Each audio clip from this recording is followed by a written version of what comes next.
जरा सोचिए, एक पूरी की पूरी शहरी सभ्यता, इतनी विशाल, इतनी एडवांस्ड कि वो हजारों साल के लिए गायब हो गई। और अब धीरे धीरे करके उसके राज हमारे सामने आ रहे हैं।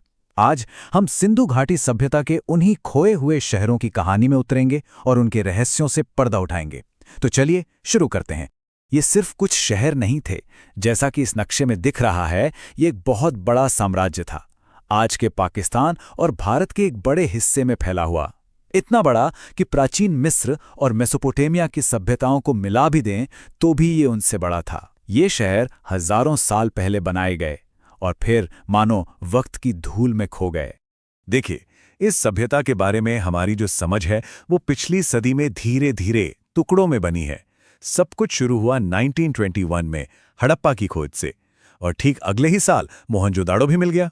फिर कई दशकों के बाद लोथल और धोलावीरा जैसे शहरों ने इस पहेली के और भी जरूरी हिस्से हमारे सामने रखे, जो एक हैरान कर देने वाली कहानी बताते हैं। तो चलिए अब उन मुख्य जगहों पर चलते हैं जिन्होंने सबसे पहले सिंधु घाटी सभ्यता की पहचान बनाई। यहीं से हमें उनकी कमाल की शहरी प्लानिंग की पहली झलक मिली थी। अच्छा, अब हड़प्पा और मोहनजोदाड़ो, इन दोनों शहरों के बारे में जो बात सबसे दिलचस्प है वो ये है कि ये सैकड़ों किलोमीटर दूर थे, फिर भी इनमें कमाल की समानताएं थीं। मतलब दोनों में बड़े बड़े अन्न भंडार, एक जैसे ग्रिड पैटर्न पर बनी सड़कें।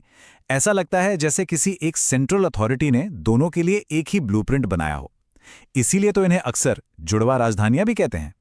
मोहनजोदाड़ो से मिली इस मशहूर कांस्य की डांसिंग गर्ल की मूर्ति को देखिए। ये सिर्फ एक आर्ट पीस नहीं है, ये हमें उस समाज के बारे में बहुत कुछ बताती है।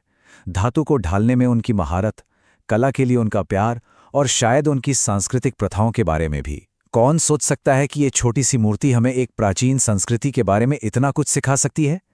उनकी यही कारीगरी उनके शहरों में भी झलकती है। तो अब सभ्यता के केंद्र से निकलकर जरा तट की ओर चलते हैं, ये देखने के लिए कि इस सभ्यता ने नई चुनौतियों के हिसाब से खुद को कैसे बदला और क्या नए आविष्कार किए। ये एक बहुत बड़ा सवाल था। देखिए, एक जमीनी सभ्यता के लिए, व्यापार और विस्तार के लिए समंदर को कंट्रोल करना एक बहुत बड़ी छलांग थी। और जो सबूत हमें मिले हैं वो बताते हैं कि हाँ, उन्होंने ये भी कर दिखाया था। गुजरात में बसा लोथल इसका सबसे बड़ा सबूत है। इसे अक्सर सिंधु घाटी सभ्यता का मैनचेस्टर कहा जाता है। क्यों? क्योंकि ये व्यापार और उत्पादन का एक बहुत बड़ा सेंटर था। ये वो जगह थी जहां जमीन और समंदर आकर मिलते थे। लोथल में जो कुछ मिला वो सच में कमाल था। दुनिया का पहला डॉकयार्ड, चावल की भूसी के सबूत और सबसे जरूरी, एंगल नापने के लिए एकदम सटीक उपकरण। इन्हीं उपकरणों ने उन्हें जहाज बनाने और समंदर में रास्ता खोजने में मदद की, जिससे वो मेसोपोटामिया तक लंबी दूरी का व्यापार कर पाए।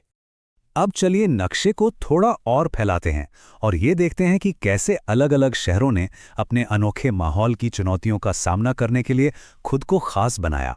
धोलावीरा को बनाने वालों के सामने यही सबसे बड़ी चुनौती थी।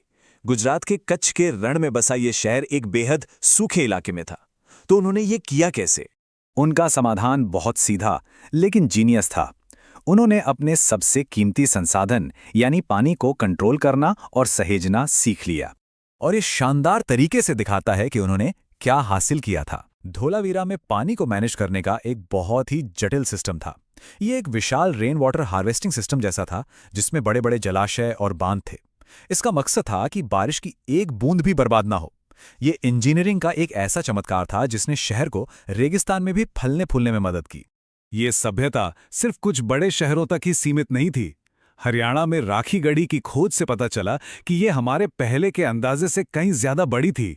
वहीं राजस्थान के कालीबंगा में चूड़ी बनाने की फैक्ट्री और ऊंट की हड्डियां मिलना ये दिखाता है कि उनके पास खास इंडस्ट्रीज थीं और वो रेगिस्तानी जीवन में ढल चुके थे। हर एक साइट हमें इस विशाल सभ्यता की डाइवर्सिटी की एक नई परत दिखाती है। तो ये सारा प्राचीन इतिहास आज मायने क्यों रखता है? वो इसलिए क्योंकि इन पुराने शहरों की गूंज आज भी हमारे मॉडर्न शहरों की जिंदगी में सुनाई देती है। ये सवाल सिर्फ किताबी नहीं है, ये आज भी उतना ही प्रासंगिक है। जैसा कि ये 2014 की मेंस परीक्षा का सवाल दिखाता है, सिंधु घाटी सभ्यता की विरासत आज भी स्टडी और चर्चा का एक जीवंत विषय है, जो हमें आज के शहरों को बेहतर बनाने के लिए प्रेरणा देता है। तो सबसे जरूरी बात यह है कि सिंधु घाटी के योजनाकारों ने हमें एक ब्लूप्रिंट दिया है।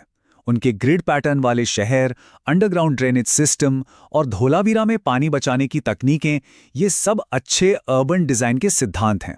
ये सिद्धांत आज भी उतने ही प्रासंगिक हैं जितने 4000 साल पहले थे, और वे हमें टिकाऊ और रहने लायक शहर बनाने में मदद कर सकते हैं। हमने बहुत कुछ खोज लिया है, लेकिन कई रहस्य अभी भी बाकी हैं।